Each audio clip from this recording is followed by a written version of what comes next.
Satyendra आव्हाडांचं statement आलंय की धनंजय मुंडे यांनी राजीनामा दिल्यानंतरच या प्रकरणामध्ये दोघेही प्रेशर आहे, सरकारकडून प्रेशर असल्याचा आरोप केले.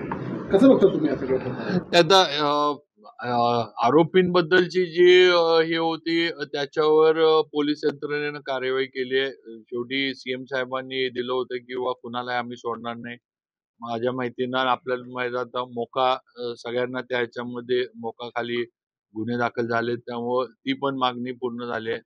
आता दुसरा विषय जो आहे, नाही राजीनाम्याची जी मागणी होती आहे, शेवटी कसं आहे, परवा दिवशी जे वळसे पाटील साहेबांनी सांगितलं ती वस्तुस्थिती आहे किंवा आरोप कुठेतरी हे होऊ देत, मग अजितदादा त्याच्यावर योग्य निर्णय घेतील. कारण शेवटी ते राष्ट्रवादी काँग्रेसमधला दादांच्या ह्याच्या खालचा तो आहे. त्यामुळे दादा योग्य निर्णय त्याच्यावर घेतील. सीएम साहेबांनी जे जाहीर केले किंवा सगळे दोन्ही डीसीएमनी जे केले की या प्रकरणामध्ये कुणालाही आम्ही सोडणार नाही, ही भूमिका त्यांची स्पष्ट आहे तिघांची पण. त्या भूमिकेला कुठेही हे नाही आणि 100% असे प्रकार महाराष्ट्रात परत झाले नाही पाहिजेत.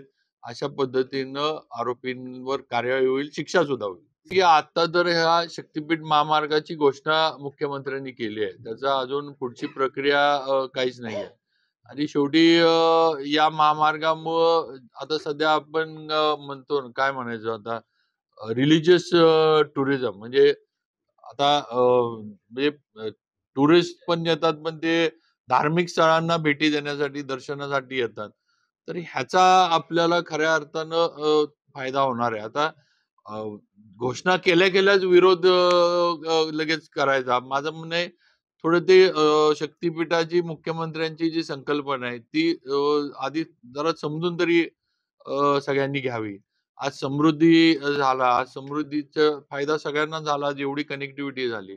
आज आता आपल्याच विषयात आपणच आपला हायवेचा विषय बघतोय. काय हा बार्शीचा, टेंभुर्णीचा. आज एक हायवे आपल्याला झालेला नाही, तर आपल्यावर परिणाम किती झालाय लातूर जिल्ह्यावर, हे तुम्हीच बघताय. लगेच नुसती घोषणा केली की विरोध करणं, हे योग्य नाही. तुम्ही माहिती घ्या त्या ह्याचं काय, काय नाही आणि मग काय असेल ते त्याच्यात काही चुकीचं होत असेल तर दाखवा तुम्ही. त्यात आम्ही दुरुस्ती करू.